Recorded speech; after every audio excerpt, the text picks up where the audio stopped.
Welcome back to Chaos Corner. It's your old buddy, the guardian of chaos, Big Daddy. And I tell it like it is. Or for these purposes, it's your old buddy, GOC Esquire, Kirkland Esquire, if you want to be technical. Now, I just want to say this from the beginning. I was advised against this and not to come down here and to do this show. Well, let me even get it straight because you could see that I'm not myself already.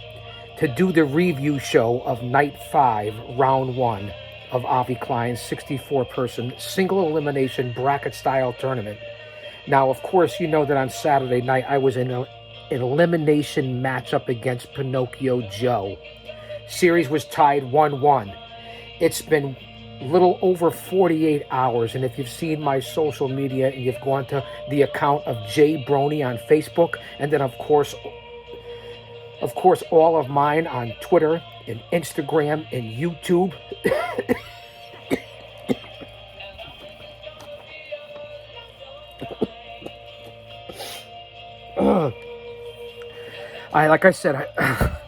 I've been advised against this, to come down here against medical advice because of the alleged, and I'm not going to say it's alleged, but from what happened this Saturday night, where I was either drugged, roofied, something. I'm not sure quite what happened.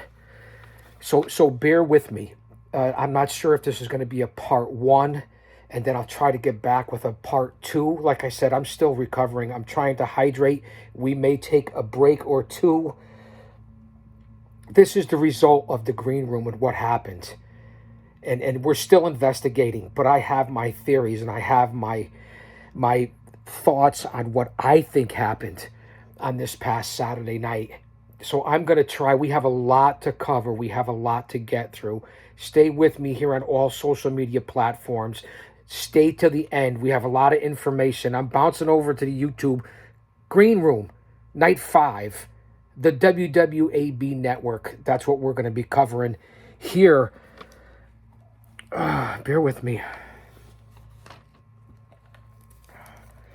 Fans, this is not going to be edited. This will not be cut out. So if you don't want this to be too graphic, you could change the channel now. I don't know what to tell you. I'm going to try to get through because I gave my commitment and my word to the fans and to the people at the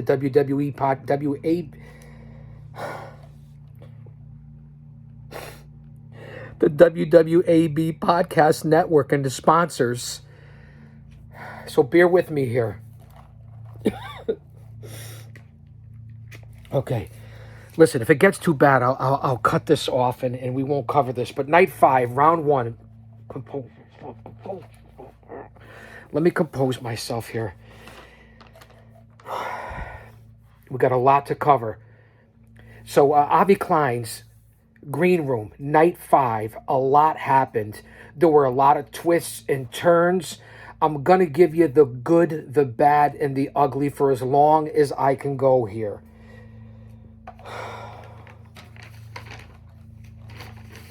Like I said, this may be a two-part to try to get this out. We have time to let this soak in before Night 6 comes up this Saturday, June 12th, live. It's a big mystery night. A lot of people supposed to show up. There's a lot of things going on coming up this Saturday night on Night 6. Listen, who knows who's going to show up on the Green Room, because we know everyone wants to be in the Green Room. And yes, for those that are wondering, I've changed things around down here in the bunker, 20 feet below the surface of the earth. This was a crime scene. Don't think the authorities haven't been here to investigate everything down here in the bunker. They've taken the glass, they've taken the beverage, they've taken the liquid. I'm waiting for them to get back to me.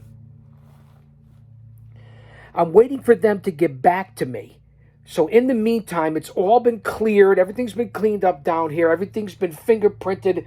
I don't know who left this behind. I don't even know if this was mine or not mine. I'm still semi-dehydrated. So bear with me here as we try to rumble through this. I'm going to skip the opening monologue. But again, just bear with me on this. And if I lean over, I'll try to get it off camera. There's no editing here. There's nothing going on. I don't chop this up. What you see is what you get, live to tape. This is why I didn't go to Facebook Live, because I'm just not feeling right. So we're all clear down here with the GOC, but I'm going to move on. I don't know what's going to happen with my matchup. We're going to cover this in the night of night 5. There's a lot going on. But let me forge on. Let me be professional. Let me show you that under any circumstances, that under anything that could happen, that I could still perform. The show must go on. Whether there's 5 people, 5,000 people, 5 million people, whether you're sick, whether you're half dead, it doesn't matter. Whether someone's alleged to kill you, whether you have to look over your shoulder. The show must go on, and I'm going to do what I committed to do. I'm going to do what I committed to do. So bear with me.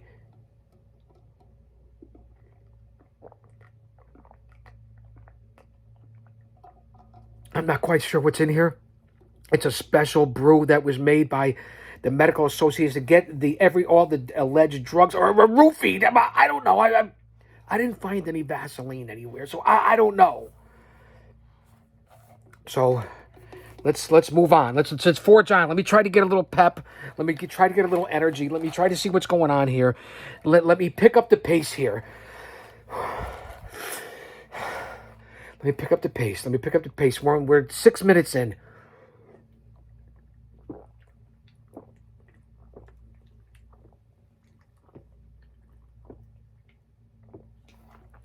Bing, bing, bing.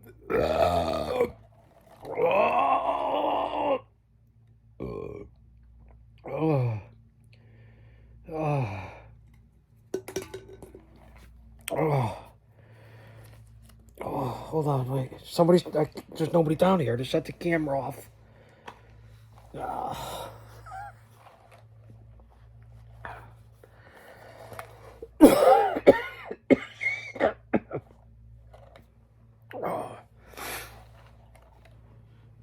Is this thing still on?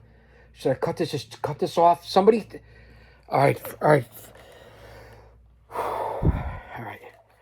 You're out on a desert island, kid. Live to tape. Let's go. Damn it. Okay.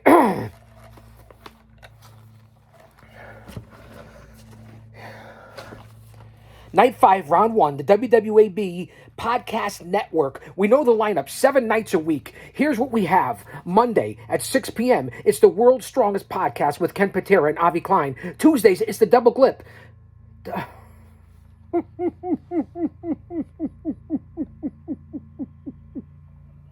The Double Dip with Glacier Ray Lloyd, Breaking the Ice, and then Face Value and Bill DeMott. Wednesdays, 7 p.m., Maintaining the Truth with Paul Roma.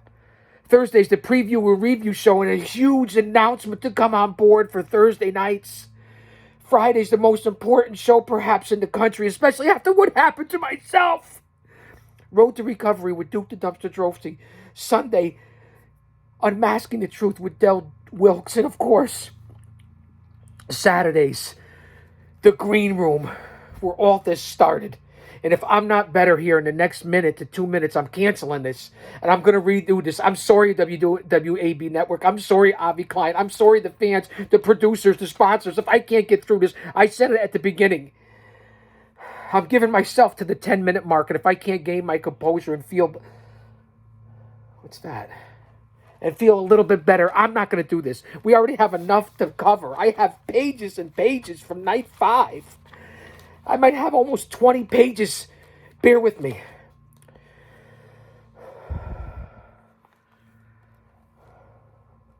What's that?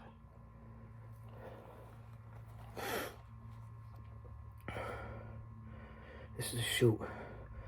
Anahu.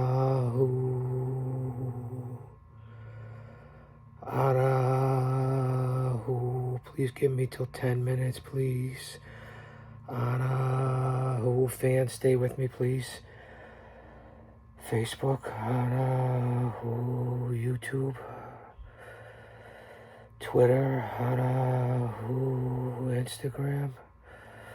Anahu. Twitch. Anahu. Gab. Who even parlor? Live, it's Ape. Okay, we're 10 minutes in. Okay? Let's see if I talk myself out of it. The power of strength, the power of mind, the power to perform and move on. Let's go. Here we go. Night 5, round 1, the WWAB Podcast Network. We already said 7 nights a week. We understand the lineup. Go to it. If you don't understand what's going on, I don't know what to tell you. Hop on board. Pete from Sharpie opens up with a brief recap of Night 4 and a preview of Night 5. He welcomes everyone to Night 5 of the WWAB Podcast Network and the single elimination bracket-style tournament of the Green Room. Now, Pete has gotten awfully good at this. I will say that to say this, because I tell it like it is. Pete has come into his own. Although he got defeated by Sally Kirkland, he comes out to be not only an influential person as the judge and as a national sponsor, but he has also turned into quite the performer. Who knew? Pete from Sharpie. I've said that before. Pete, and I want you to notice what I'm doing here to get through this, because I have to bring this to the fans and because I want to show you how hard I will work. And Avi for the Green Room. So what Pete recaps is, we know what happened from Night 4. The atom bomb. Feel the wrath of Brian Clark against the Typhoon in the tugboat of Fred Ottman, the Shockmaster. Ooh! We know that it's tied 1-1 in the best-of-3 matchup. And the next time the Irresistible Force and the Immovable Object face each other, pro wrestling legends, talented men, serve this country, Brian Clark. It's an elimination matchup the next time you two men meet. We also covered B. Brian Blair, a buzz, a buzz. A buzz is up 1-0 against the murder hornet Eric Heron, military veteran, a true patriot, one sincere individual who has inspired me to get through this show and this review show of Night 5 because of the things that he has relayed to me and how tough that bastard is. The bottom line is they were dead even in this tournament. Pete tells us it's now up 1-0 for B. Brian Blair, the pro wrestling legend, the thespian, the president of the Cauliflower Alley Club. Does it get any more important than that? I don't think so. And of course, as we exposed in my last review show from Night 4, the return and the great reset of one of the originals as Pete brings back pro wrestling grappling legend Mickey Doyle. It was good to see the original back, and yeah, okay, there was a big kumbaya with Howard Collado and David Holliday, and then they turned on each other like they always do. That's what the original 4 of the Green Room is really all about. So it was good to see Mickey back, I guess, as long as I don't have to compete against you. But you have enough of your own problems. As the Brood, former WWE alumni, and one scary individual, Gangrel, put you in your place. And you are down now 1-0, Mickey Doyle. That's right, Gangrel. Perhaps one of the most relevant men to be in this tournament right now in the mainstream. It doesn't get much scarier than the Vampire Warrior and to have Gangrel. So Mickey Doyle, you have enough to worry about. And that's what Pete relayed to us. We also talked about, well, Pete reviewed this, so I'm reviewing what Pete reviewed on what happened on Night 4. You know that, right? So bear with me. Again, I'm trying to take my time. I can't get too worked up. They advised me not even to do this, so please bear with me. We may be here for an hour and a half, 2 hours, I don't know. But stay to the end because I'm under the weather. I'm not feeling good. You guys have to bear with me here, but I'm going to forge on. So Pete covers the huge announcements and interviews from Hollywood that Avi Klein did. Unbelievable. We had John Amos on from Good Times, from all the different legendary shows that John Amos has been on, the legendary actor of TV and film. And of course, 2 very entertaining men, from Star Trek the series to Wonder Years to all sci-fi movies to even the Command Center now, or is it Space Command?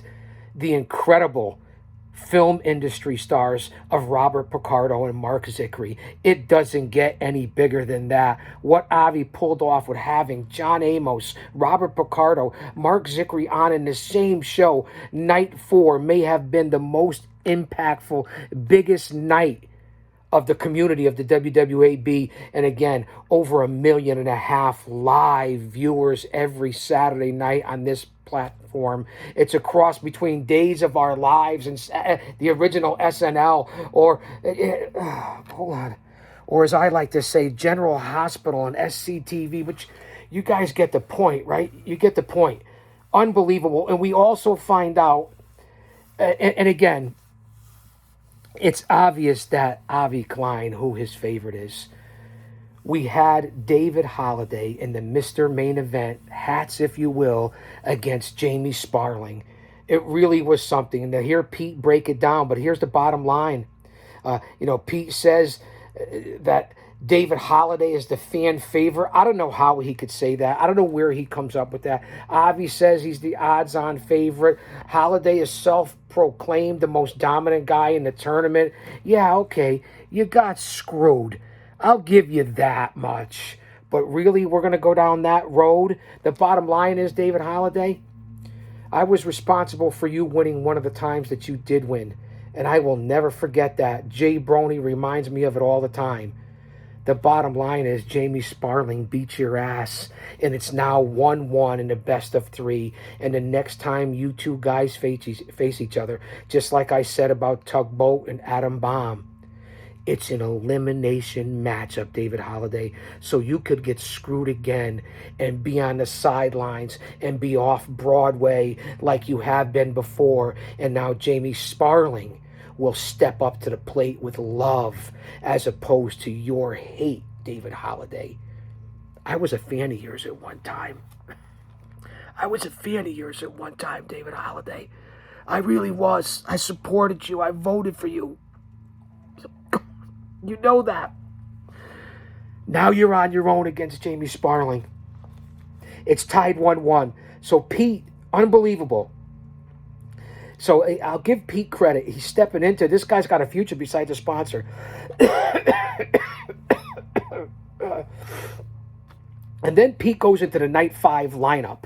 I don't want to make this too long. We're 17 minutes in. We're going to see how long I go. Hopefully I can get through this whole thing, or I'll have to bring a part 2 to you. And then Pete proceeds to go through the night 5 lineup. Howard has a mystery opponent. Miranda and Maria face each other. Mindy has a mystery opponent. James and Jessica are back. Of course, I'm on the show. We know what happened. We're going to cover that in this review. We will get to it, but it's not about me. So that may be the last thing I cover, or near the end of the show, as I take on in my elimination matchup, and you see that I'm still here. So let that be a spoiler alert. Against Pinocchio Joe. Also, Glacier Ray Lloyd against Evan Ginsberg. 2 of the most influential men, star creators here on the WWAB, and that are in this green room tournament. I don't have to say anything more about Glacier and Evan. You stay tuned, and it was one of the most intense, interesting, make you think matchups that you could have in the green room. We also have the grudge match that ended up night 5. So stick around to the end. Stick around, because Duke the Dumpster Drosy and Rich Masadi, the main event. Don't look at me. I don't feel good. I haven't recovered. Don't look at me, fans. I don't think this is the high def. I think I turned it off. Rich Masadi and Duke in the main event. So stick around. We're almost 20 minutes in here on this review. From the bunker. Night 5, round 1. Stick with me, please. If you could stay an hour and a half to 2 hours, 7 nights a week on the WWAB network with Avi Klein and all those stars, you could stay here. I'm off screen. No, I'm okay, sweetheart. No, I'm okay. I'm off screen. We'll cut this up. We'll edit it out. Don't worry about it. 20 minutes in. I'll get through this. All right, fans. Thank you. Bear with.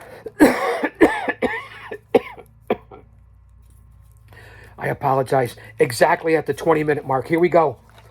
Let's get on to this. Let's get the work done.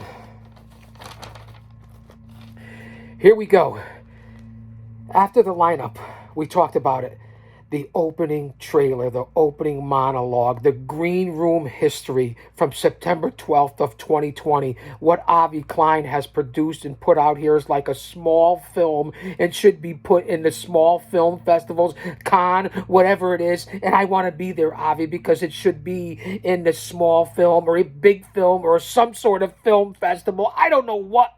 That's how good the production and the creativity of Avi Klein is for these video montages, and especially the openings and the ones when you close off. I don't know what you call them. I don't care what you call them. They're trailers, they're promos. They're unbelievable. Could somebody turn off? What's going on here? No, let me focus on the task at hand. So that opening trailer, fans, that right there, if that doesn't capture you and explain what has been going on. We are right now in June of 2021, coming up on a huge night on June 12th for night 6 of 2021 in round 1 here of the Green Room Tournament. This started in September 12th of 2020, and you see how it's grown. All the stars from film and TV and entertainment and sports and music and pro wrestling and every walk of life and theater, and yes, you, the fans. And of course, yeah, the GOC is in the tournament. And I'm blessed and fortunate and humble to be in the tournament. And I've survived. I'm alive right now. I don't know where it's going to go. I don't know what's going to happen after this. So the opening trailer really is unbelievable. And we look at the different folks briefly here before we get on to it. And again, you have to stick with me here. I don't know how long this is going to take. We already know the people that have been on the green room, if you look through this small video and montage, as award-winning film, if you want to call short film, in just my opinion. You talk about Sally Kirkland, the award-winning actress, Timothy Busfeld, Peter Melman, Scott William Winters, Ken Patera, Mark Henry, Andrew Casase, Michael Winslow, Todd Bridges, Diane Franklin, still to appear, scheduled to appear, card always subject to change, William Dafoe, Antonio Banderas, John Goodman, a Hall of Famer from sports. There's so much happening. Those are the people. And then we see the Wizard of Oz himself, Golden Fine Klein, your host with the most for night 5. There he is on the screen, live and in color. Golden Fine Klein finally appears. Let's move on, fans, because I have to move on. There's a lot of twists and turns. I'm going to give you the good, the bad, and the ugly, and hopefully I can make it through. Listen, it hasn't even been a full 72 hours since I was drugged, and I'm down here to show you people what you would get if I was the host of the Green Room. Again, Avi Klein, Golden Fine Klein. Here we go. Matchup 1. I've said it on all the other preview and review shows. He opens up right out of the box, hot and heavy with big surprises and star power. He brings in one of the original 4 from the Green Room, and that's one Howard Collado. Say what you want about Howard Collado. A lot of people down him. Avi is constantly bashing him. He's been assaulted. He's lost his old lady. He's been mentally, physically, spiritually manipulated by Avi Klein. David Holliday has turned on him. Mickey Doyle has turned on him. And let's face it, Avi already screwed Howard Collado once. I'm cramping up, so bear with me. So I like Howard Collado. I tried to help you at one time, Howard. I really did. And you know that. I think you're an entertaining musician, actor. Everything you touch has a chance to turn to gold, Howard Collado. You're one of the original 4. Your words of encouragement have been a lot to me, Howard Collado. So don't think I discount you, and I know you got screwed before. So we bring in Howard, and during this, I just want to address this because it's not about me. I'm here to give everybody else the rub and put everybody else over. I'm here to cover this and be a professional. Again, Avi mentions me. GOC calls me a clown. He even calls Jamie Sparling a clown. So at 25 minutes in, Jamie Sparling, who's in the battle of his life with his old friend David Holliday, I hope you're listening, Jamie Sparling, because he called you a clown too. So if you think you have a fair shot and a fair chance in this tournament, you don't. Just like I don't. I've been drugged. I've been attacked. I've been embarrassed and humiliated. You see what's going on, and there's still a lot. But again, Avi Klein, I know you're watching. And I know no matter what you say, you're focused on all kinds of things going on in your life. I want you to forget about me. I want you to forget about who I am. I want you to keep saying, get out, clown. Get out, clown. Get out, clown. I want you to continue to do that, Javi, because you mentioned me at the most inopportune times when there's no need. My name doesn't even have to come up, but somehow it does in totally unrelated segments, Avi Klein. So I'll get out, clown. For now, I'll recover. I'll heal. I'll lick my wounds. But it may be get out, Klein, someday. Avi, golden fine. Let me get back to the task at hand. But I noticed that I was mentioned when I have nothing to do with it.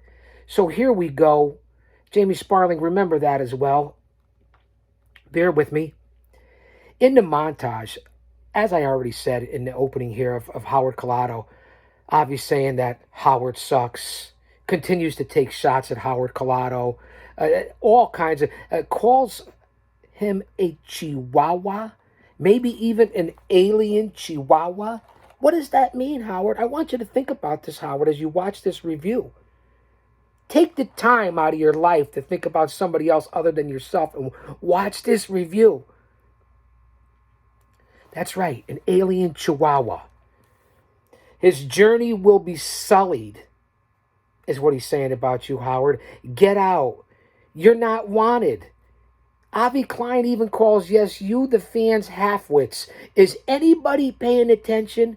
Not only is this country not paying attention to what's going on with all the problems and everything that's happening, it's apparently that some of the competitors, and maybe even some of you, the viewers, who I love more than anybody, are not paying attention to what's going on in the green room. Well, I am, even drugged and sedated with my life on the line, because that's what I did my whole life.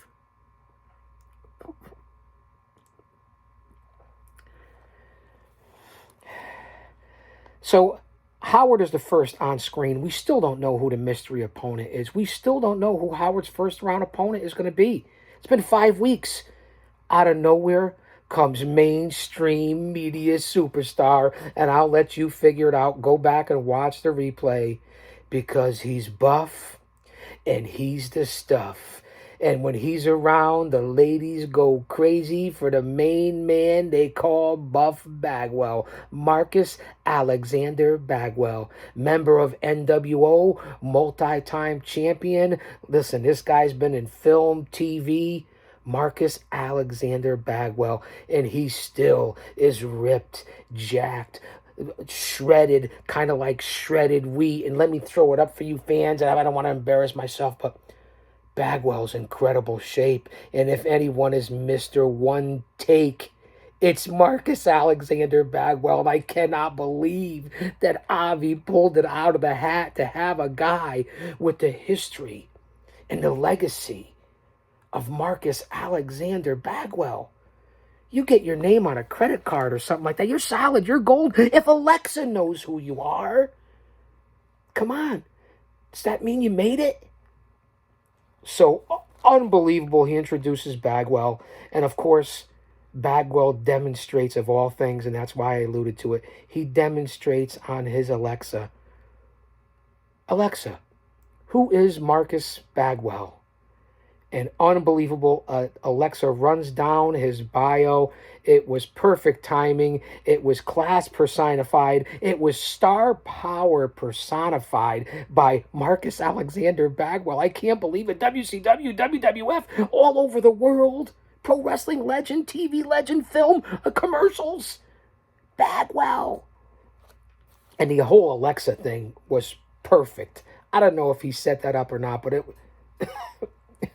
Avi actually, oh, I wanted to imitate him here. Avi actually got giddy over Bagwell and the whole Alexa thing. I'm okay. I'm okay. I'm okay. I'm okay. I'm okay. I'm okay. I'm okay. I hope it's not too graphic. Stay with me. We're 30 minutes in. We got a long way to go. We're just starting here. So it was unbelievable. Avi giddy. Avi pulls out Howard's photo. So we know now that this is a 2 out of 3. So that means Bagwell will be back. Unbelievable. So Howard, you're in for a matchup against yourself. Not only is Avi against you, now you're against Bagwell, who, let's face it, Avi said he's never enamored by people. He's not into idol worship. Yeah, that's when he's talking as a shoot. I have to have this. I'm sorry if it's interrupting or not professional. That's when Avi's in a shoot, and I believe that. But when it comes to this, talk about idol worship on the green room.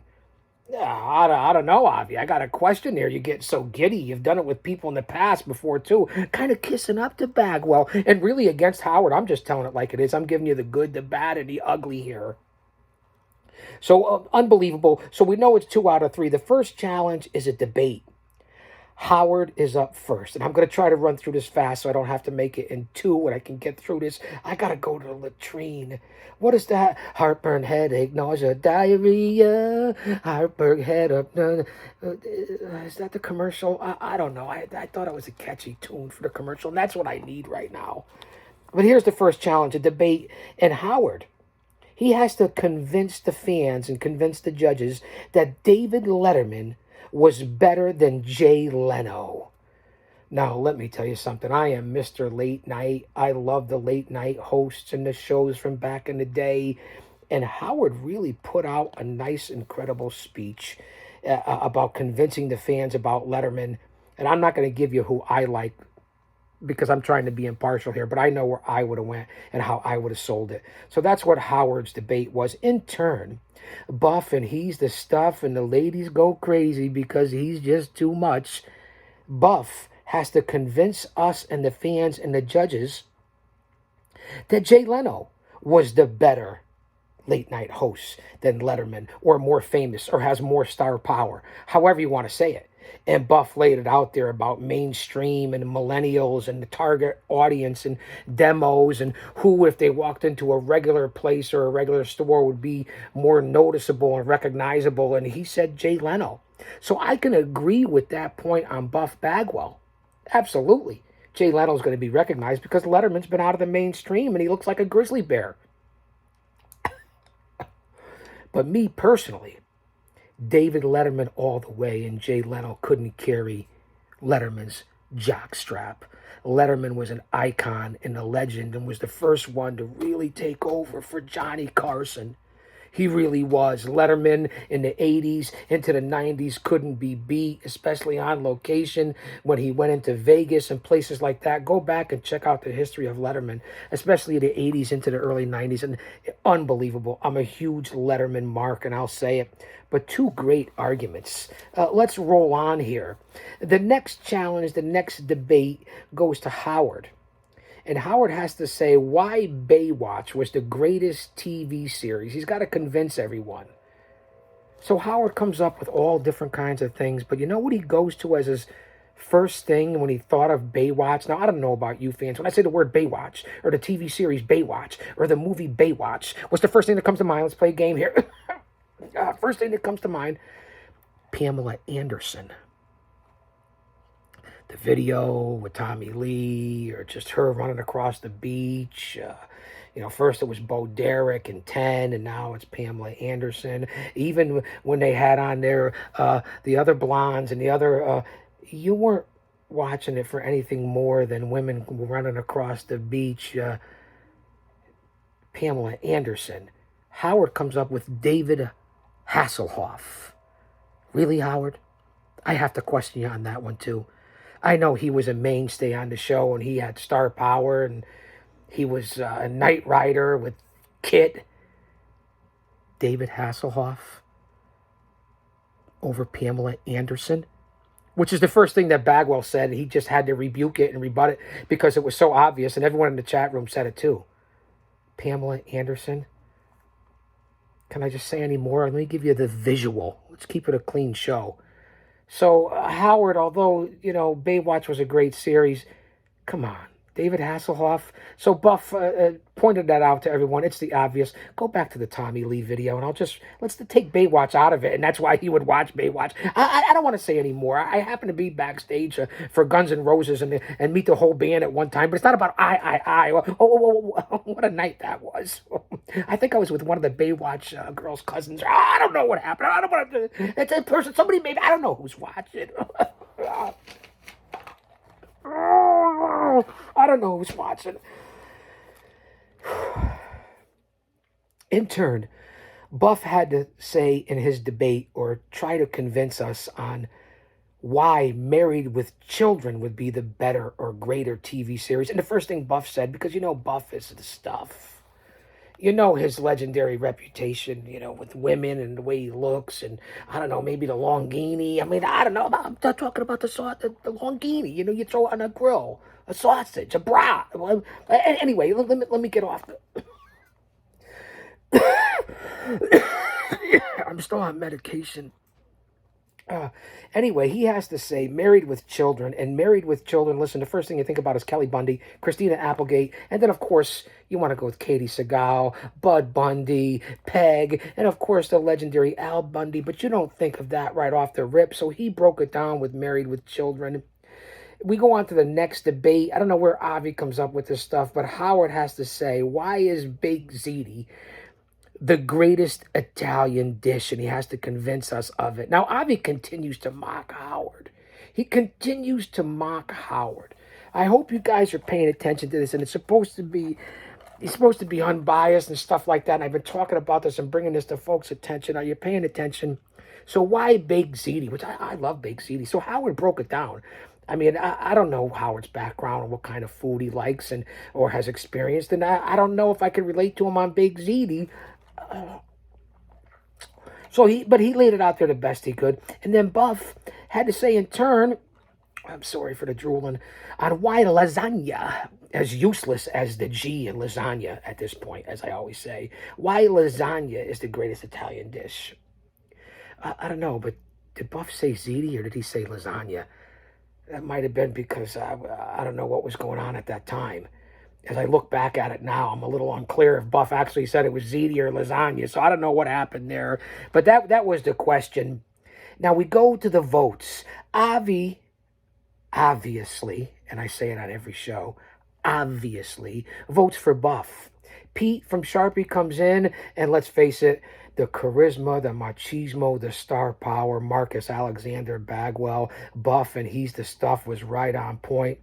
Pete votes for Buff. Now he's up 1-0 thus far in this matchup. Let's go to the second challenge because you knew it didn't even have to go to the fans. Buff Bagwell is star power personified from his industry. Let's just call it like it is.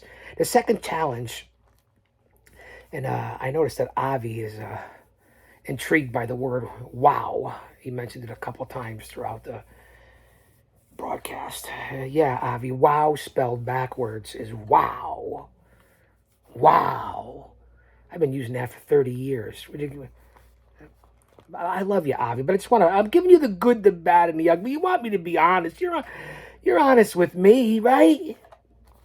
So anyway, wow spelled backwards is wow. We know that now, Avi. So the second challenge is promo. Howard has to come up with, it's kind of like Avi presented a who, what, where, why, when scenario, which is a nice way to break down things. So he covers all the bases. So Howard has to give the promo. He's at the Izod Center in New Jersey. It's June 28th, 2021. It's an Iron Man match against Drago. Unbelievable how Avi comes up with this and the creativity that he has. That's why he's been in this industry for so long. Howard actually hits it and nails it. I thought the promo was fantastic. I really did. I thought all the efforts were really fantastic throughout the night, but that's neither here nor there. So he did hit it. Howard, June 25th, June 28th, look, bear with me, June 28th at the Izod Center in New Jersey, an Iron Man match. Drago, it's you and I. Don't you dare miss it. I can't give you anything more than that. A little lightheaded, the room spinning. And listen, I don't know. So Buff Bagwell, the same who, what, why, where, when, is from the State Farm Arena in Atlanta, Georgia on June 23rd in an I Quit match against Kermit the Frog. And Buff, as he said 100 times throughout the night, he is the stuff. He is the one-take guy. So I will say his promo, listen, State Farm Arena, June 23rd, Atlanta, Georgia, I Quit match. Kermit the Frog. Oh, ribbit. Oh. Kermit the Frog. So Buff definitely, listen, how could you go wrong with Buff Bagwell doing it? It was an unbelievable promo. Avi is bravo, clapping, bravo. Avi again, giddy, bravo. The performance of a lifetime for Buff Bagwell. I mean, that's easy to see. I'm trying to be laid back. Bear with me here, fans. I told you this could take a while. We're not even 45 minutes in yet, and I still have 10 pages to go. So stay with me here, please. I put in a lot of work for this, for you, the fans, to watch this product and to go back and see the stars and what you're missing and to break this down in layman's terms of what you missed and what you will see on the green room. So I appreciate it, and I hope you appreciate me. Leave a comment, share, post this, do whatever you want with it. Wipe your ass with it. I don't care what you do with it, but watch. So unbelievable promos. Buff Bagwell. Here we go. The next promo for Howard is he's at the TD Garden in Boston on June 21st in a lumberjack match against Count Chocula. I want to suck your blood. I want to suck your neck. How about that? TD Garden in Boston. Lumberjack match against Count Chocula. Howard, for being no wrestler and not being a guy that's in the business, is a performer. So he knocked it out of the box. In turn, Buff Bagwell, the superstar from the NWA, WCW, WWE, all over the world, is at the Staples Center in Los Angeles on June 22nd in a steel cage match against Crocodile Dundee. That's a sight to behold in itself. I don't have to say anything more about that. We roll on as the tournament rolls on here down from the bunker. Howard Collado versus Buff Bagwell. We go to the votes. Pete comes in. Avi comes in. We know where this is going. Bang, bang. Marcus Alexander Bagwell, Buff Bagwell, Mr. Buff, Mr. Stuff, whatever you want to call him. Nick the Dick. I don't know what you call him from the movie with Tom Hanks, Bachelor Party. I don't know what you call him. And then Avi lets the fans vote just to see. And overwhelmingly, they vote for Marcus Alexander Bagwell. He sweeps the match up 2-0. Buff is up 1-0. The good news for you, Mr. Collado, is it's a best of 3. So, my friend, you had 5 weeks to be in a cage and come out. And yeah, there was twists and turns. And you went up against a true star. Hey, Alexa proved it and verified it. But you're down 1-0, so Marcus Alexander Bagwell is up. Buff, and he's the stuff, is up 1-0. Unbelievable. We go on to the second matchup of the night, and again, this one has been bitter. I can't say it enough. These two ladies have been talked about. One has been around for a long time on the green room. They're both near originals.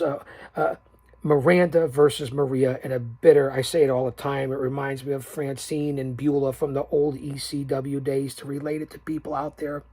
These ladies have been unbelievable with the accusations, the rumors, the speculation, the innuendo between the two of them. And that would be from the Serene Room, Miranda against the Queen of Mean, and that would be Maria. Now, listen, Miranda is up 1-0. Let's not forget about that.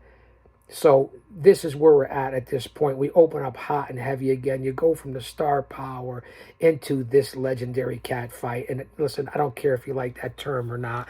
I'm just using it as a phrase in this business. The video montages, again, that are put together by Avi are so creative. It's unbelievable. They should be short film classics, and they should be up for awards. I'll say that to say this. So here we go. Both ladies come into screen. There's a lot of things that are going on. You could see right from the rip, especially in my profession and what I know, you could tell already that Miranda is visibly upset. There's something going on. I don't know what the deal is as these two ladies come in. I know people. Jay Brony can be hired. I may even be able to talk about, but I got enough problems with Pinocchio Joe right now and recovering from this near drugging and overdose that happened to me, that somebody slipped me a Mickey. Slipped me a Mickey Doyle. Freudian slip right there.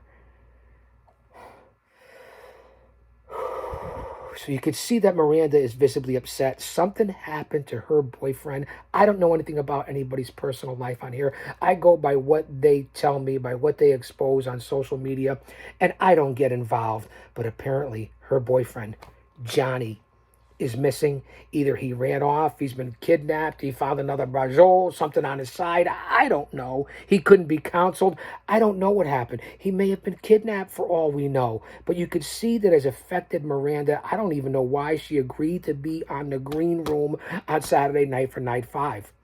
If that was somebody that I was a part of my family, or a loved one, or a new amour, a new beau, or whatever it is in your case, I would be out looking for that person. I wouldn't be sitting in the green room no matter how important it is. That's just my viewpoint and my background and where I come from. Mistake number 1, Miranda. And I voted for you in Maxim. You know that.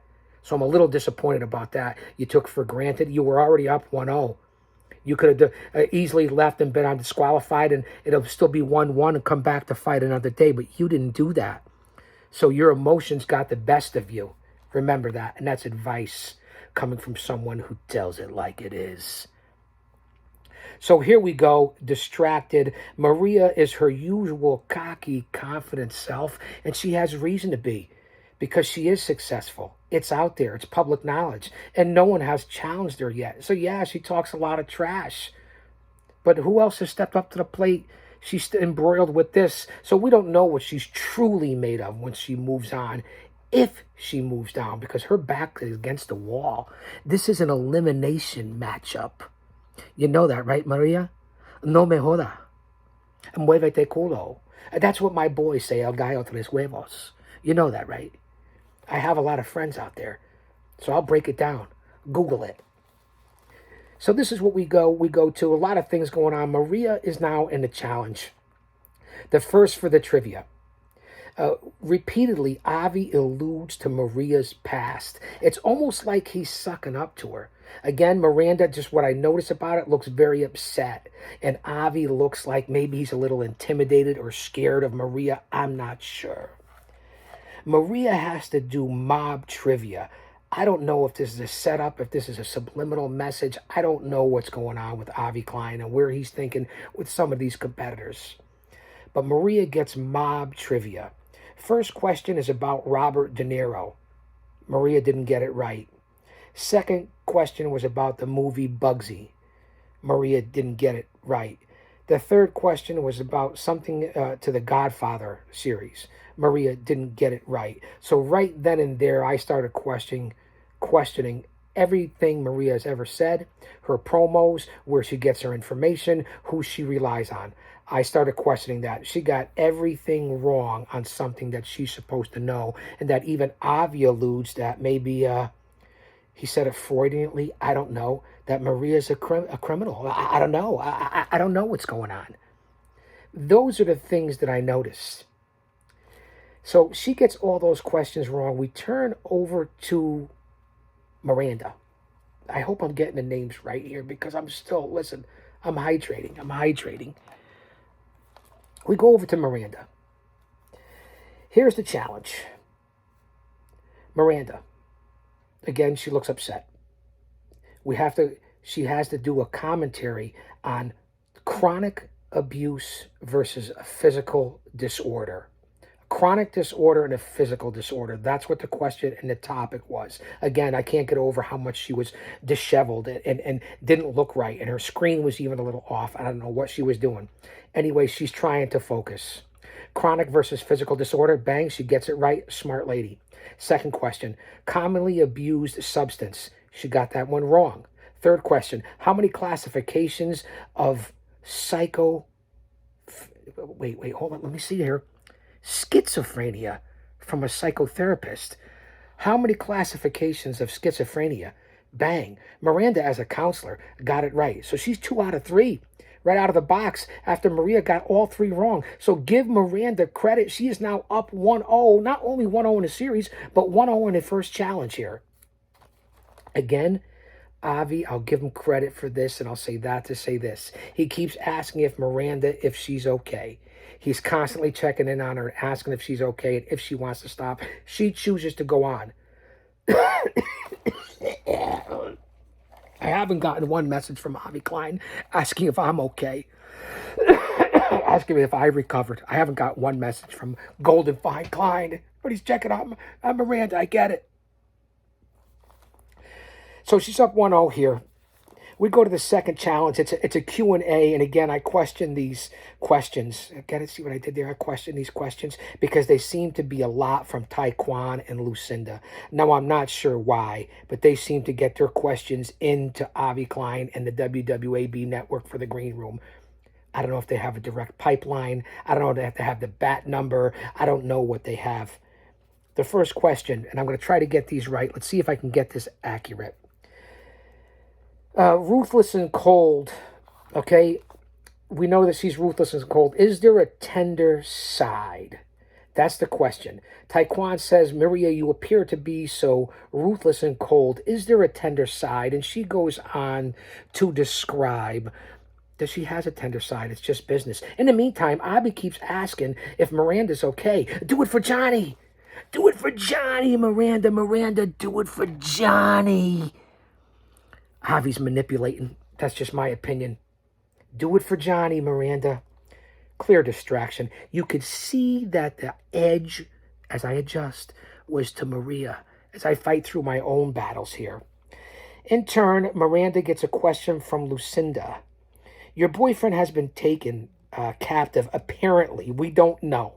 Coming on to this segment when they came in, it was alluded to that he's missing, that he ran off, that he may be held captive. We don't know if Maria had something to do with it. I can't get my blood pressure or anything up right now. They're standing right over here. Okay, I have to get through this. Why haven't you done anything was the question. I don't know how somebody could ask this, but I could see how they would ask this. Your spouse, your beau, your whatever it is, your loved one is no longer around, is missing. And yes, you have good people out there, but we have to question Miranda. Why aren't you out there? So she answers that question, very emotional, very distraught. It was a tough segment to get through. We continue on. The second question from Maria. Talking about Sammy Doyle's taking of her daughter, what happened? If you remember back on the green room in previous episodes, Maria had issues with the Doyles and with Sammy Doyle in particular, and was accused of taking Sammy Doyle's daughter. What happened to that was the question. Question right on the spot, live on Saturday night for the green room. Maria pled the fifth and said no comment. No comment by Maria. That says a lot. It says a lot in what she says and what she doesn't says when it comes to Maria. Miranda is the next question from a fan who are very on top of it. They're in touch. They have the pulse on the green room. Can you tell us about Johnny? One of the fans is asking, can you tell us about Johnny? Again, Avi appears to be very biased. He seems to be almost scared of Maria. And then Miranda comes in and she starts crying again, alludes to Maria maybe taking Johnny captive. Again, allegations, speculation, rumor, innuendo. I don't know what to make of it here in the green room. This is what you get. So she really breaks down, and I guess apparently he's a smart guy. He wouldn't just maybe run off. He's apparently maybe a doctor or something like that, or he slept. I don't know. That's just what Miranda was relating to the fans. Very upset about this.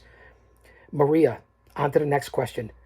Why did you get into crime and what went wrong? Now, this is coming from the fans. I don't know why Avi would put these questions on there. This isn't 48 hours. This isn't CSI, but they're being grilled. I mean, time to turn the burger over. Let's put the chicken in tinfoil, the shrimp on the Barbie, something.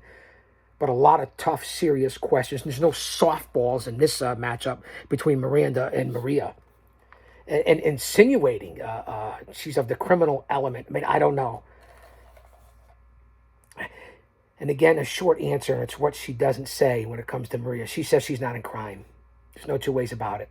The next question, we move on. It's asked of Miranda, what's more important, the green room or Johnny? And that's a silly question because I think Miranda already asked it. She said the green room, and that's why she was there, because she trusted the people that were out there looking for Johnny.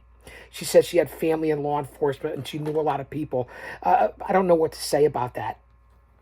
Avi's trying to keep her calm, trying to tell her, calm down. Things are going to be okay. I mean, he continues to do this. I don't know if it's subliminal, if he's working her, if he's genuine. I don't know what's happening at this point. But Johnny is missing. Miranda is distraught.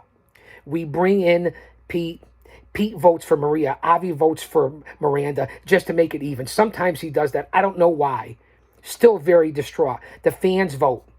The votes come flooding in because, listen, they're both easy on the eyes. They're both smart ladies. They're both attractive physically, mentally, spiritually, and emotionally. So I can get why the fans are there, and I can get why the fans are out in droves and voting for these ladies. I understand.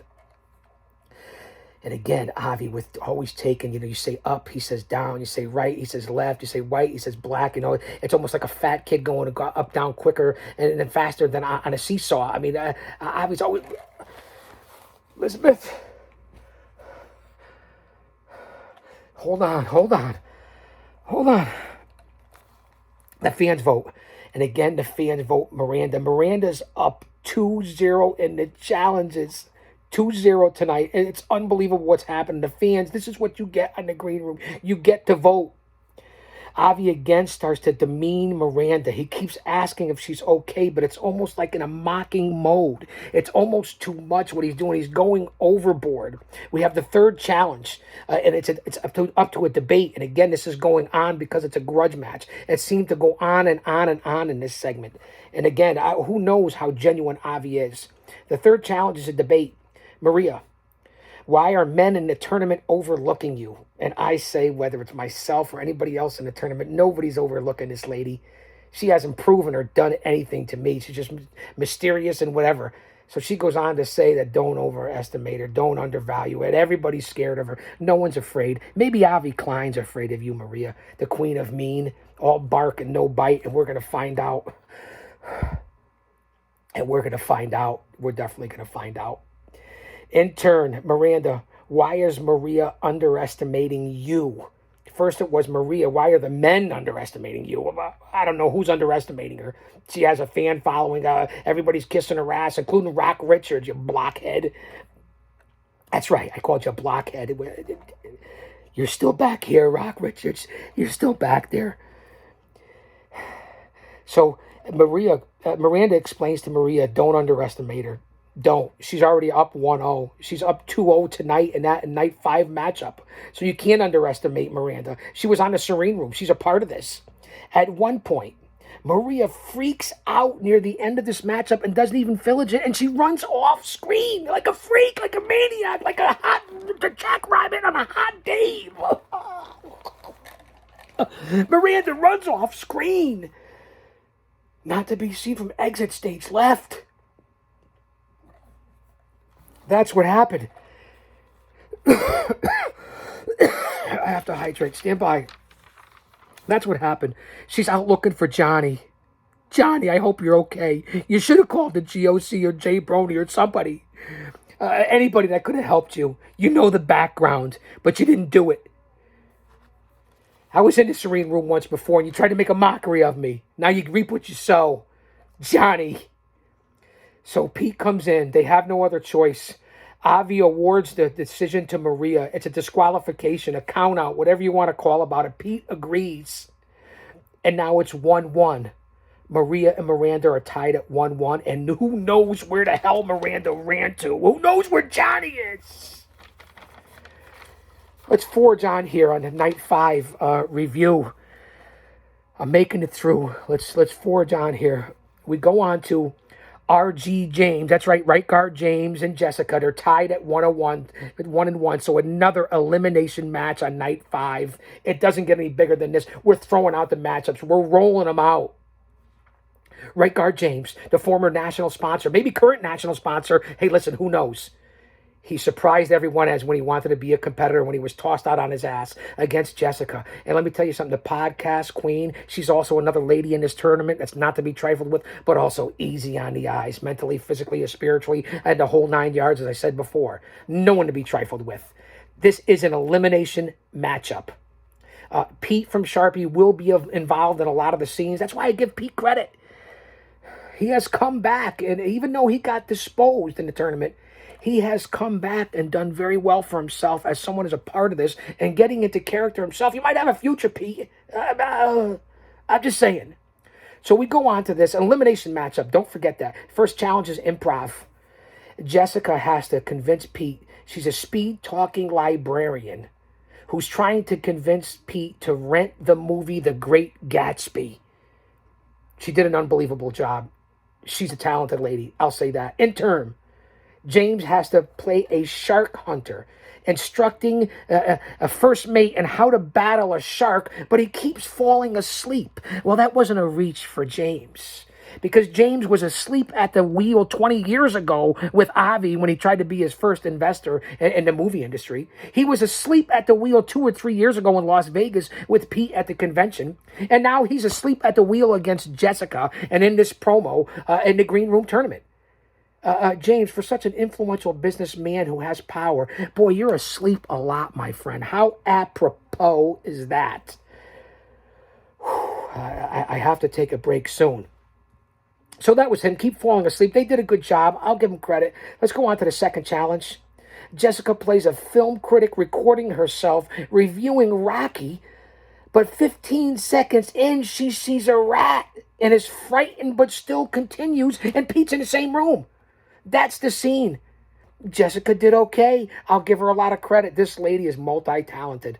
I'm going to say that to say this. In turn, James has to be a loud talker, which I've been accused of many times. And Avi Klein, you are. A loud talker that's a checkout clerk at Huskies, of all places. Now, that gets a little risque, a little rated PG, rated R. As a former sponsor, I'm surprised James was on board. A little risque at Huskies, if you know what I mean, Magnum size, so on and so forth. And Pete is next in line as the customer. Let me just tell you something, James. You went a little risque there, my friend. We go on to the next challenge for Jessica. She's an angry motivational speaker, and Pete needs help. Quite the scene from Jessica. Again, I'm seeing a lot of different sides from Jessica and James from right guard, who stepped up to the competition. It's 1-1. Listen, this is an elimination matchup. James, in turn, has to be an emotional basketball player, and Pete is the coach. I'm not saying I took an Ambien during that segment or not, but I'm just saying what was laid out on the green room between right guard James and Jessica. RG James, so to speak. I'm forging through, fans. I'm getting through this. I'm getting through. So we continue.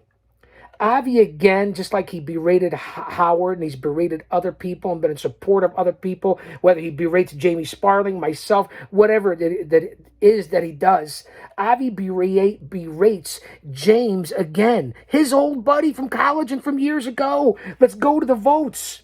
Pete votes Jessica. Avi votes James. Woo, listen, I don't know why he voted James. Who knows? Just because I think he does it to play mind games with everybody. Avi is always playing mind games, especially with his college cohorts and people that he's known for all his life. I believe that, and I see that, and I think that's what's happening. So we go to the fans. It wasn't even close. Listen, she's easy on the eyes. She's talented. She's smart. Yeah, she's cocky. She's arrogant. She's brash. She's kind of a bitch at times. I'll say that to say this. Every vote that came in went for Jessica. Hands down. Let me hydrate. Let me hydrate.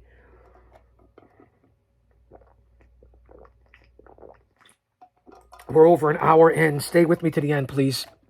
We got big twists and turns coming up here. I'm sacrificing for you. So, of course, the fans come in and they vote Jessica. Now, Jessica's up 1-0 on night 5, okay? Now, here's the final challenge. Here's the caveat. Here's what pushes it over the edge. They've never had it before, according to Avi. It's never been on the green room. It's never been a challenge. A singing challenge. Jessica's up 1-0. This is an elimination matchup. So she's up 1-0 tonight. Here we go with the singing challenge. James gets to do the theme from Gilligan's Island. Now, I'm going to give you a quick rendition. I don't know what James was doing. He tried. I don't know if I can do any better, especially in my physical state. But James and the singing challenge had to sing the theme of Gilligan's Island.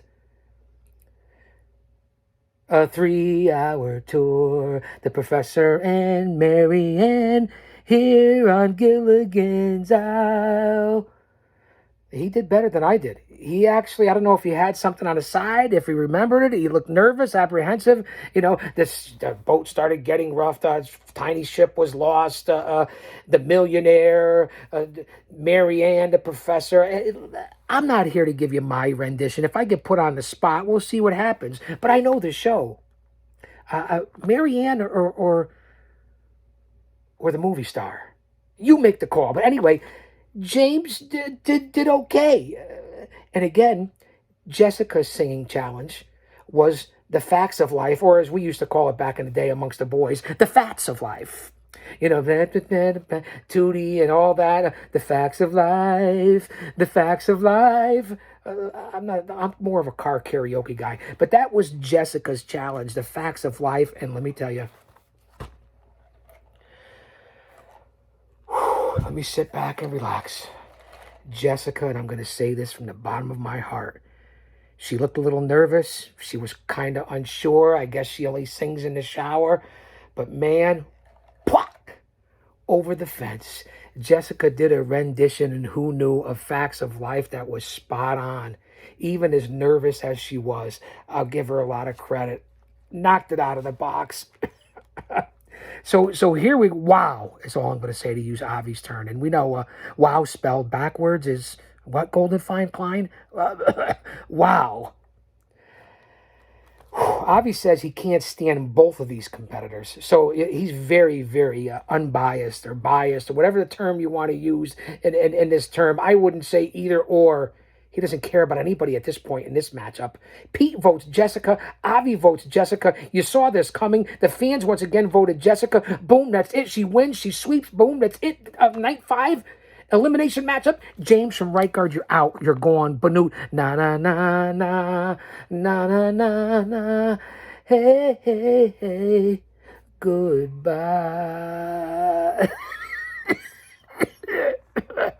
To quote Pete from Sharpie saying that, James is eliminated. Jessica moves on to round 2. I don't know where James is. Rumor has it he's on a flight to the islands. The Caribbean. Potato, tomato. He's out.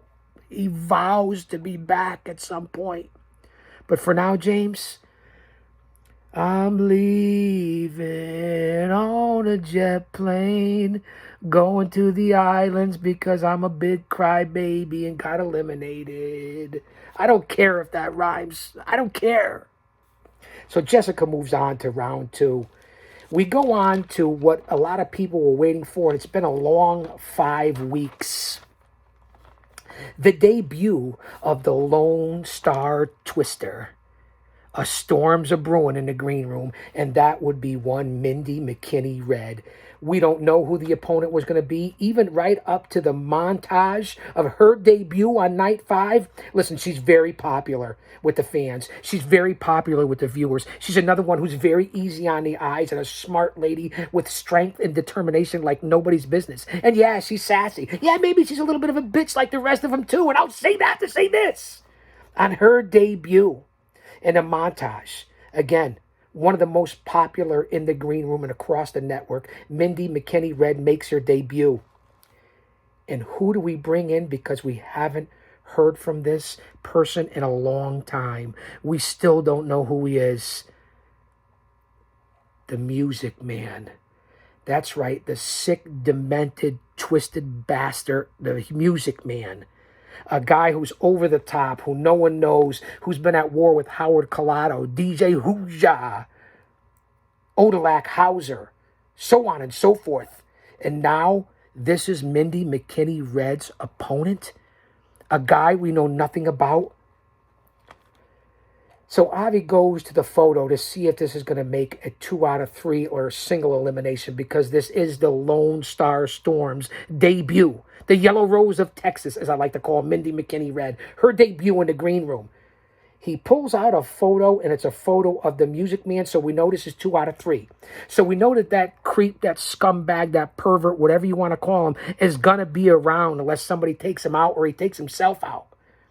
And with that being said, Mindy is also around. So 2 out of 3. Let's go to the videotape, as Warner Wolf would say.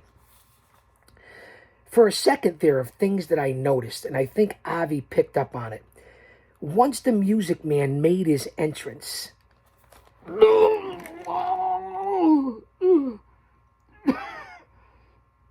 Speaking of Music Man... Speaking of... which is brewing... foils and curses. Sorry, excuse me, I'm back. I don't know what this is effect from the Music Man, the drugging, the roofie. I don't know. Pinocchio Joe, I don't know. But Mindy seems to transform once the Music Man came on. Like she was in some sort of trance, or maybe like what happened to myself and Pinocchio Joe. I'm not quite sure. The first challenge, ironically, is Texas trivia that Avi Klein comes up with. So the first question to Mindy is something about where was Dr. Pepper invented? And like a robot, and like I said, something changed, something clicked, the light switch went on or off, whatever you want to say. Mindy says, I support the Music Man. It got really weird really fast. We go on to the second question. Avi asks, how many countries claimed Texas before? You figured Mindy would know all these questions since she is the Yellow Rose of Texas. Mindy says, Howard fears the Music Man. Just like that. It's not a work. It's not a work. Pete comes in and obviously befuddled by this. Pete says, continue. Avi says to Mindy, snap out of it. Snap out of it. I mean, if you were there, you would have paintbrushed her. Throw some cold water on her. Snap out of it, Mindy, is Avi is what's saying. Pete says, continue. Taskmaster, move on. It doesn't matter. Just like me tonight, move on. The show must go on. We forged through. Again, I don't know what happened to this lady. It very strange. We go to the third question from Avi Klein.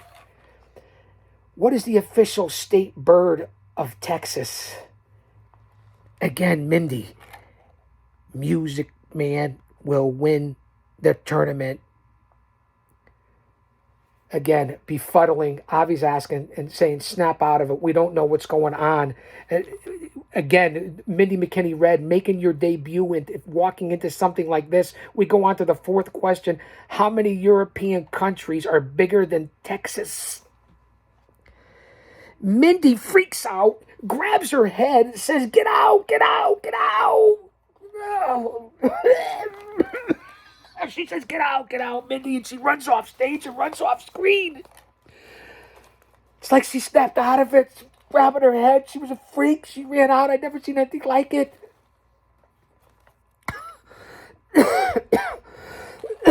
The bottom line, Pete and Avi concurred. Something about the Music Man says, calls out to Mindy, comply, comply, comply. No one knows where Mindy is. I don't know what happened. The bottom line is Avi and Pete declared the Music Man is up 1-0 in this best of 3. So we got to see this scumbag freakazoid again. Whoever said the freaks come out at night obviously don't go to Walmart during the day. We move on. We forge on. Mindy, I hope you're okay. Mindy McKinney read, you chose maybe bit off more than you can chew coming into the green room. I don't know. I hope you're okay. You have a big family. We forge on here. Night 5, round 1 of the 64-person single elimination bracket-style tournament presented by Avi Klein on the WWAB Podcast Network, coming to you live to tape 20 feet underneath the surface of the earth from the bunker with the guardian of chaos, your old buddy, Jay Brony. Get over here and give me some water. Jay, where are you? We move on. We're not going to cover my matchup until the end, if we cover it at all. You know I was poisoned. You know we had a couple of challenges. You know I raised a toast to Pinocchio Joe. I respected him. I don't know what happened. But I know he drank his, I drank mine, I drank mine, I drank his, he drank his, he drank mine. I know that's what happened. I know that's what happened. I'm still recovering. I'll be back, Pinocchio Joe. I'll be back. It's still tied 1-1.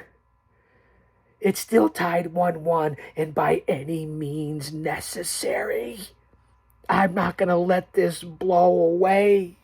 I'm not going to let this opportunity leave. It's within my grasp to move on to round 2. And I'm not going to let you anyhow, take it from me, and I will do whatever it takes. And that's all I'm going to say about night 5.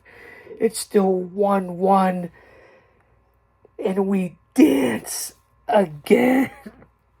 Joe.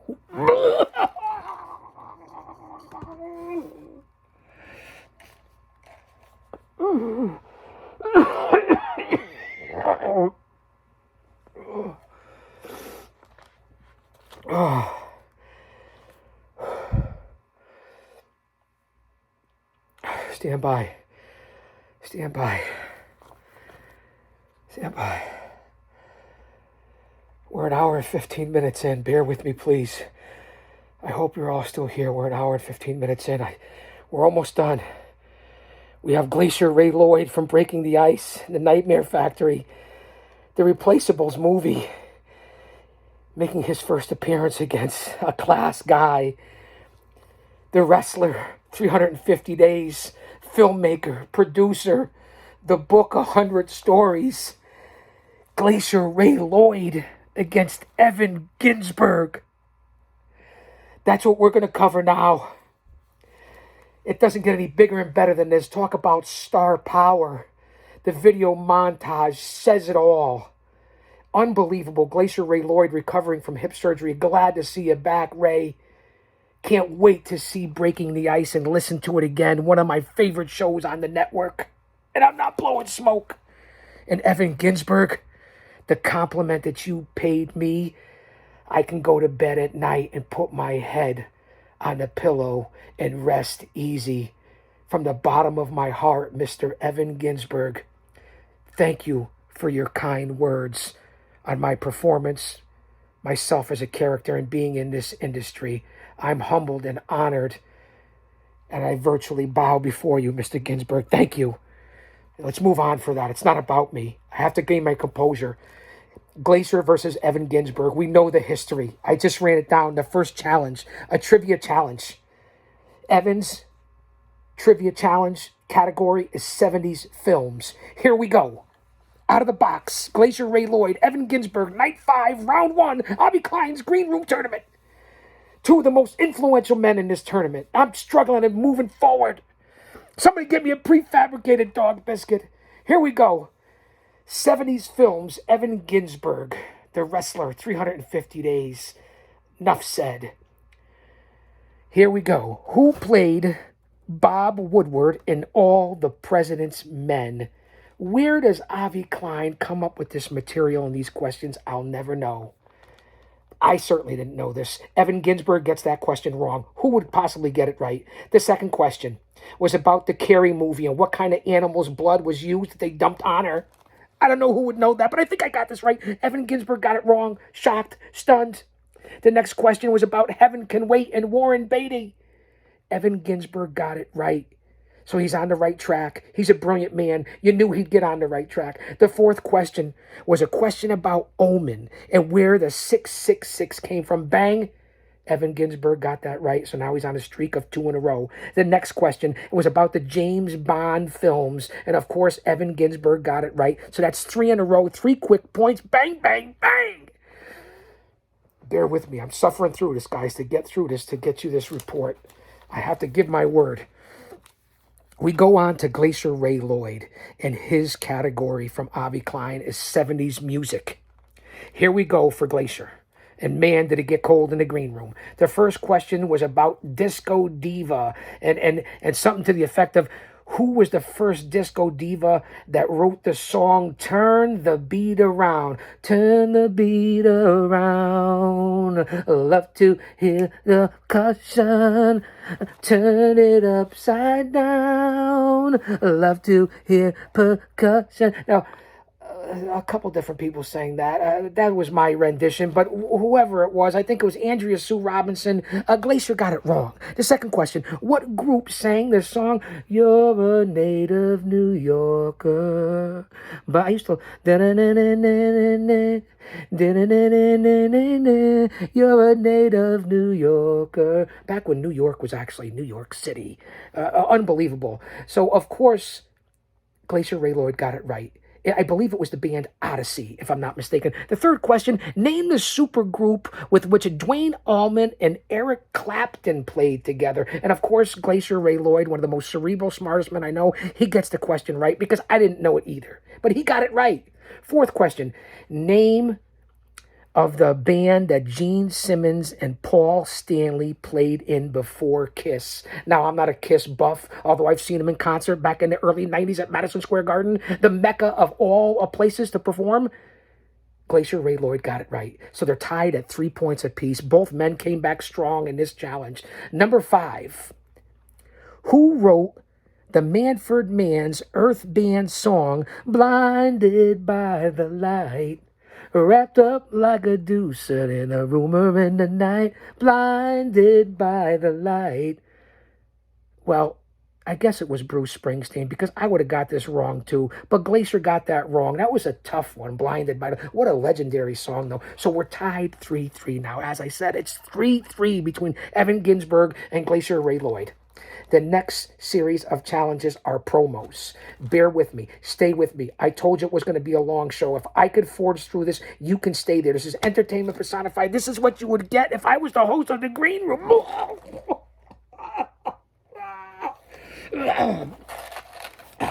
This is what you would get. Forge through the next challenge, promos.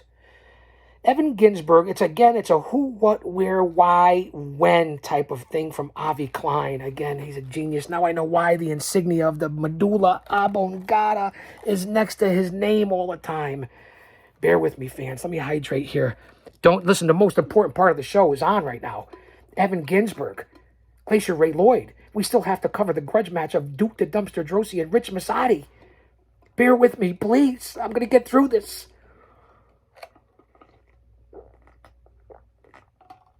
This is not stick. This is real. I'm under the weather. I'm not feeling good. I'm recovering from different things right now. So I hope your fans appreciate it because this is what I do. This is my passion. So we go on to promos. It's a who, what, why, where, and when again. I know I'm looking a little pale, a little frail, but I'm coming back. So here's Evan Ginsberg. It's against Garfield the Cat at Madison Square Garden on June 17th in a best 2 out of 3 falls. Unbelievable scenario. In turn, Ray Lloyd is against Daffy Duck at the Pepsi Center in Denver on June 10th in a loser leaves town match. The next challenge for Evan Ginsberg is against Homer Simpson in the city of Springfield on June 25th in a strap match. In turn, Ray Lloyd is against Darth Vader on planet Pluto on June 22nd in a submission match. Unbelievable promos. I don't know where he came up with this, but that's the story, and I'm sticking to it. We go to the votes. First off, Avi wants to know if this is a 2 out of 3. This is where he spins the wheel, make the deal, and he makes you wait because we don't know if there's a 2 out of 3. You notice I didn't mention it at the beginning because Avi didn't pull a photo because he's always playing mind games with everybody in the green room.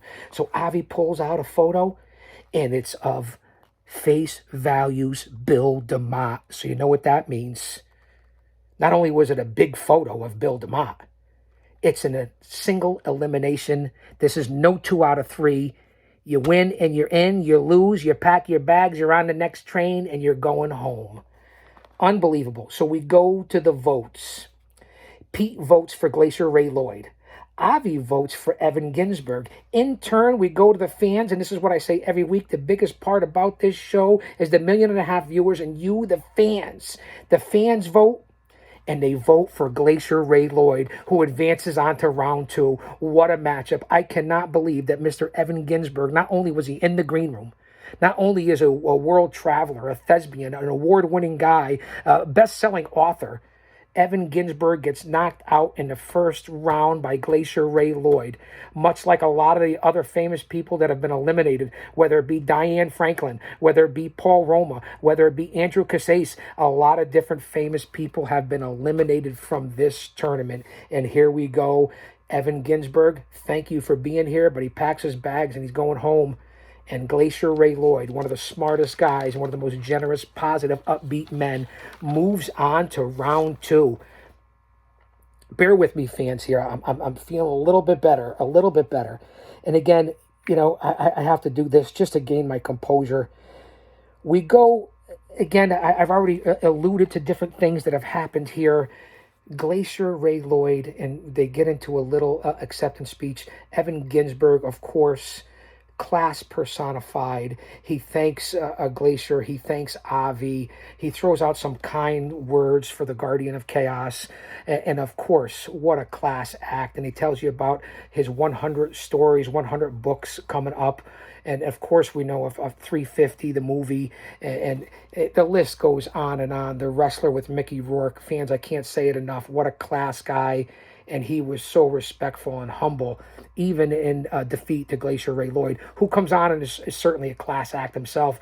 We know he has Breaking the Ice, and then he talks about the movie The Replaceables and how it's an ensemble cast of former pro wrestlers, and it's a kind of a sci-fi and Magnificent Seven type movie. Fans, that right there is worth the price of admission alone. Go out to the Replaceables movie.com. That's the Replaceables movie.com, and it's going to be coming out soon. You'll get all the information on the green room, and of course Avi Klein's like, oh, hey, Glacier, could I be in a sequel? Am I going to get in a sequel somehow? Avi throwing in a little self-promotion right there. I guess I don't blame you, Golden Fine. He wants to be in a sequel. So unbelievable matchup. Evan Ginsberg is out. Glacier moves on to the second round. So before we move on here, let's look at who has moved on to the second round. I think I actually released so many bodily fluids and liquids. I'm starting to get a second wind here, so bear with me. Into the second round that we know of so far, I believe there's at least 10 competitors that have moved on to the second round before we get on to the main event of Night 5. And we know what it is. Duke the Dumpster Drosy and Rich Masadi. So stand by for the coverage as I break down the final of Night 5 and the main event between Duke and Rich Masadi. Very emotional. I'm going to try to get through it. In the second round so far, I believe there's at least 10 competitors. Glacier Ray Lloyd, as we just covered. Award-winning actress Sally Kirkland. Award-winning actor John Amos. Steve Lee, a.k.a. Stephen Lee. The Blockhead Rock Richards. Todd Bridges, another award-winning man from TV and film. Michael Winslow of Police Academy fame. The Olympic strongman Ken Patera, I believe, has moved on to the second round. Also, in the elimination earlier tonight, Jessica has moved on, and James from Right Guard is out.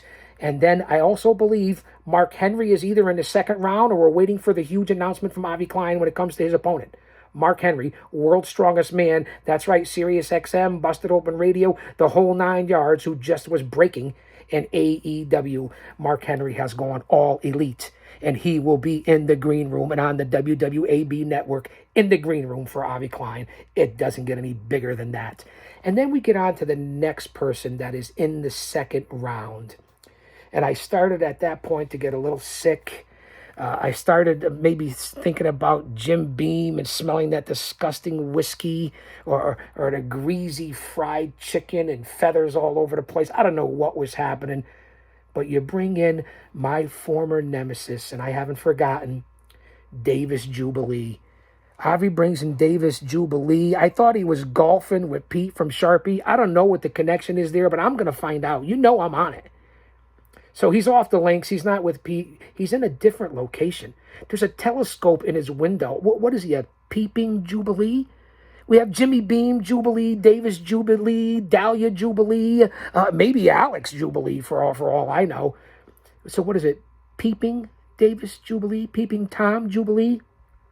He goes off, and he's in a new location. He's somewhere. He goes off on some diatribe that I couldn't understand. It's like he had a bunch of chicken bones in his mouth. So I don't know what Davis Jubilee had to really say, because at that point I was ready to fall asleep on Jubilee because he was rambling on with the corncob pipe and everything else it is that he does. But I'll give him credit. He is in round 2. So those are the competitors as we take a little break and we get on to, hey, listen, the next guy, I don't have to say too much about him. Take out the trash on his podcast. He's a spokesperson for the WWAB. His most important show, perhaps the most important on the network, Road to Recovery, Saving Lives. A guy that I respect more than anything. Here it is, and it's personal. Duke the Dumpster Drosy in the main event against Rich Masadi. We know this goes back 20 years. We know there's been allegations of assault, charges, accusations. There's a long history, vandalism. Supposedly it was self-defense. Let's remember that Rich is up 1-0, so this is an elimination match in a best of 3. I'll say that to say this. Duke looked very smooth, collected, confident, very businesslike. I'm going to say that. I know it's very personal. We go through the montage again that Avi has put together that's second to none, whether it's for the tournament or for each individual competitor. He leaves nothing unturned, no stone unturned when it comes to everyone getting their cup of coffee in their 15 minutes in this tournament. That's for sure. Rich comes on, and it's shocking to see him. He's got an eye patch. He's got a neck brace. He's shaking and rocking kind of like I'm doing. You see what the green room does to people. Assaults, druggings, anxiety, people running out like Miranda, and who knows what happened to Mindy. A lot of different things happening. Who knows where Pinocchio Joe is, and you see I'm still recovering here and forging through. So it was very disturbing. He was very emotional. But here we go in the elimination matchup. Rich has, what I noticed right from the rip, and a lot of fans did, a tribute to his father and a picture over his shoulder, wherever his location was, kind of like a guardian angel. It really was something to see. And very relatable, Rich Masadi, very emotional, very heartfelt. I connected with that, and I think a lot of fans did. And again, Duke, laid back and professional as ever. So as we move on here of the Night 5 coverage, it's a heads or tails. Duke gets tails called, and in the first challenge, Duke plays a little mind games himself, and he lets Rich go first, and the first debate comes up. That's what Avi Klein picks as debate, and Rich's first debate is, why should Duke be put behind bars for the alleged assault? Now, Rich goes on and gets very personal, and wow, I didn't know all this information except what I saw on social media, what Jay Brony emailed to me. He called out Duke, and he did call for all these different charges. It was unbelievable, very emotional. In turn, Duke had to say, why, Rich, in your estimation, Duke, why is Rich the weakest link in the field of 64? These are the questions in the debate challenge that Avi came up with. We're in the main event. I hope you're here. We're on an hour and a half. I hope you stay till the end. I forged through this. This was no shtick, no chicanery. This is the real deal. This is what happens in the green room and what it does to you. So Duke goes on in very strong words. He says that he's an open book to all these accusations. His past is no secret. Who are you, Rich, to question him? You came to me. You came to my town. You came to my state of Tennessee. I'm one of the good guys now. It was self-defense. I was never charged. You can't roll up on me. You can't make me feel like I'm no good. Those are quotes and phrases that Duke the Dumpster Drosy, a real man, threw out there. It was unbelievable. Avi comes back and says, Duke, you didn't answer the question. You didn't answer the question. And Duke just basically says, Rich, with all your problems and delusional, you need to go to a meeting. And again, Avi says that you didn't answer the question, Duke. So here we go as we forge on. As we forge on here, fans, bear with me, please. We forge on here. Again, I'm going to get through this for you. Duke versus Rich. A second question. Why is Duke a fraud? This is to Rich. Why is Duke a fraud? He went on to say how it's ugly it's gotten and that he traveled to Tennessee to make amends, to try to mend fences. It wasn't right. He wasn't feeling right. They've known each other for years. He said he didn't go on down there. Rich didn't go to Tennessee with any bad intentions. He went to mend fences. He said Duke is delusional. Duke is a bully. It wasn't any bum rush. Duke, in turn, why should Rich's family and friends watch his podcast, which Rich is very successful in that line of work, as opposed to Duke's podcast, A Road to Recovery?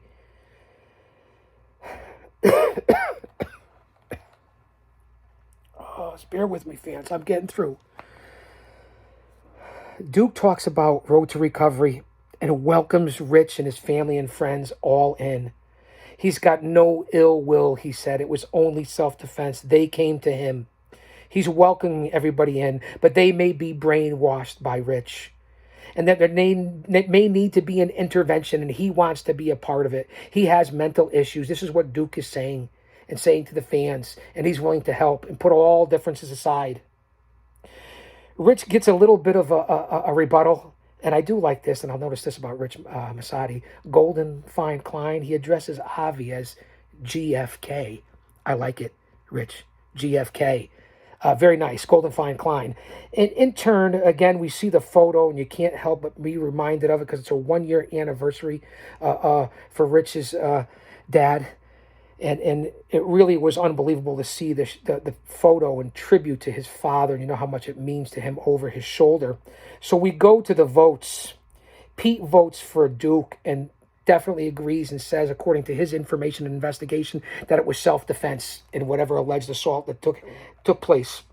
Avi, in turn, waits because he always changes the rules. Very important here. He wants to put it out to the fans.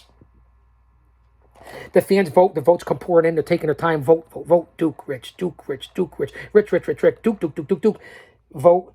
It comes down to a tie. Avi waits to vote. Again, he waits to vote, and he wants to come down to a tie. And all of a sudden, who pops up? Taekwon. A vote comes in last minute by Taekwon for Duke, and Duke wins. Duke is up in a challenge. Duke wins this challenge because of Taekwon. I don't know what's going on with these questions.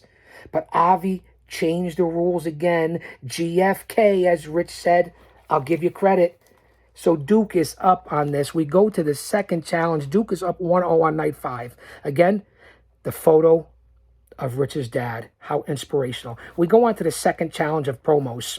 And it's the who, what, where, why. Again, with the Avi's been following all night on night 5. Duke, here we go. You're at the FedEx Center in Memphis on June 28th. You're taking on Paulie from Rocky Balboa movies. Paulie. You know who Paulie is, right? I don't have to explain it to you fans. And you have to do it while laughing. Unbelievable promo by Duke. He's a professional. He's done this his whole life. Rich, in turn, is at the Westchester County Civic Center, which I appeared with Bruno Sammartino, Jim Cornette, the Samoans, and so on and so forth. A Public Enemy. What a great night. It really was. I'll say that to say this. Rich is at the Westchester County Civic Center on June 30th. His opponent is Doc Brown from Back to the Future, and he has to do that while being interrupted by a Rick Astley singing back and forth. Never gonna give you up, never gonna let you down, never gonna go around and desert you.